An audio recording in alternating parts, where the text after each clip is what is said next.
Welcome back to Honeycombing Through the Years with Alison and Nathan. Today we're getting the buzz and Gabriella Jonson.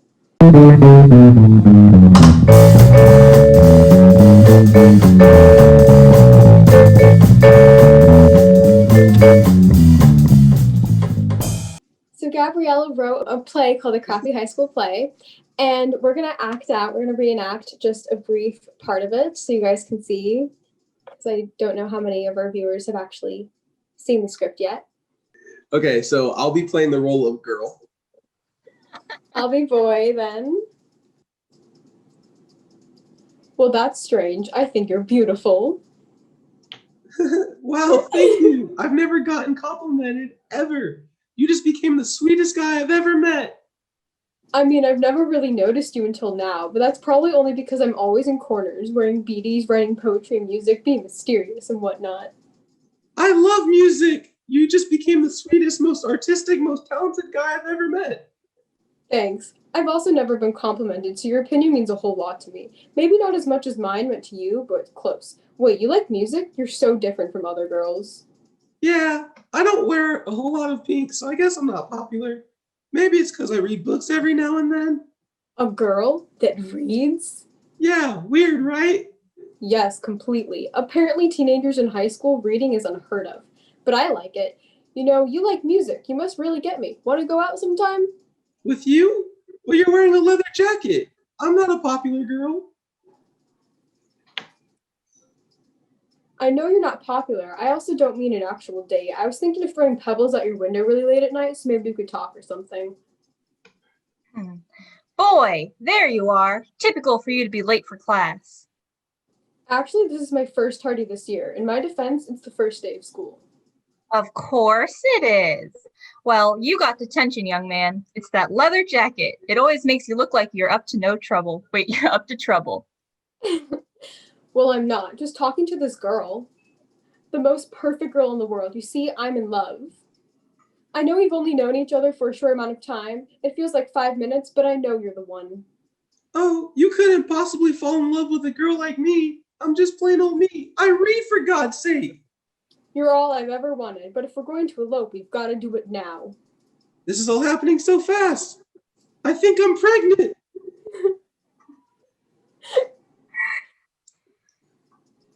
And then Being close. there's no applause. Excellent job. Thank you. So that's a short excerpt from the play that Gabriella has wrote. Have you written any other plays? No, I have to say this is my only play. And I mean, in high school, I was a theater kid, so it just felt very appropriate to do the play type of presentation. But I used to write a lot of like short stories. But yeah, this is certainly the most dramatic. So was like being in theater led you to being in the Echo or vice versa? No, weirdly, like I took creative writing before I even knew about the Echo, and I loved Mr. Vana and I loved writing, and so he encouraged me to apply for Echo. So they were kind of separate, but definitely like creative avenues that I am grateful for to have had.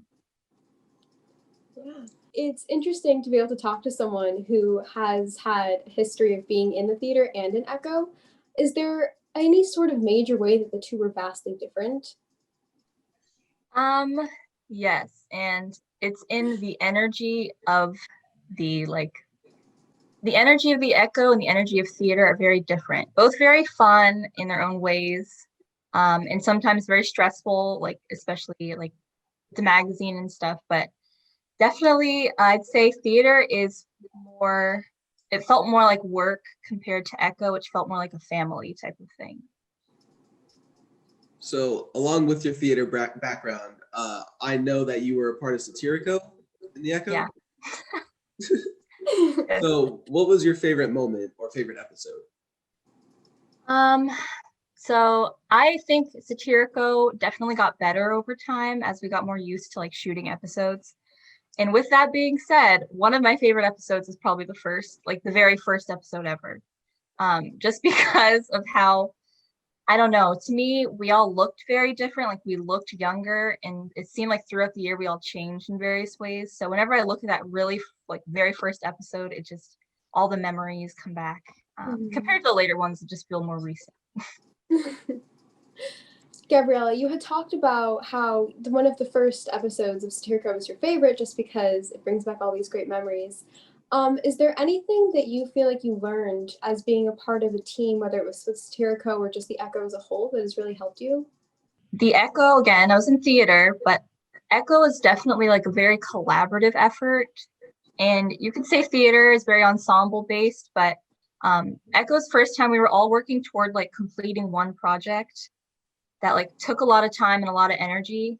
And even Satirico, because the whole class was involved with like writing episodes, and sometimes people would like be guests on episodes. So I definitely feel like that collaboration has made me a lot more comfortable talking to people, working with people, not overstepping, being very fair, and trying to make sure everyone's like got a role to play because of that experience, Mm-hmm. So after writing the play and submitting it to the Echo, was there any other works that you had continued or done with the Echo or outside of the Echo? Yeah. So I was never, again, a poetry person. I was always a very like satirical writer. And I wrote, I don't remember if it was for Echo. I think I did submit it, but it was a world of women. I like Planet this already. E. It was called Planet E. And I wrote it back then, and it was about like 6 pages, kind of brief, but I have gone on to like finish that whole story.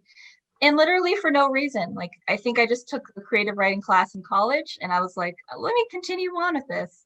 But really, that's the only thing, because it was a long story that I had only written a part of compared to other things.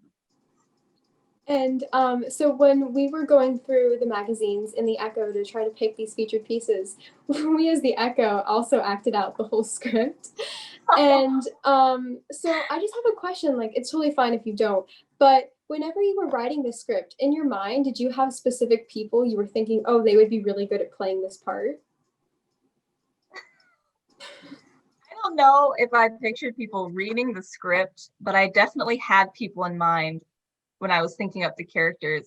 And it's all based so much on stereotype, and so it's obviously like over dramatized, but definitely there were certain teachers, there were the parents. I was thinking of like all these pieces of people, and I was like, let me make this like 10 times worse in every single way. So you mentioned how you are a 4-year psychology student in college. Did the Echo help with that or lead you to explore that area?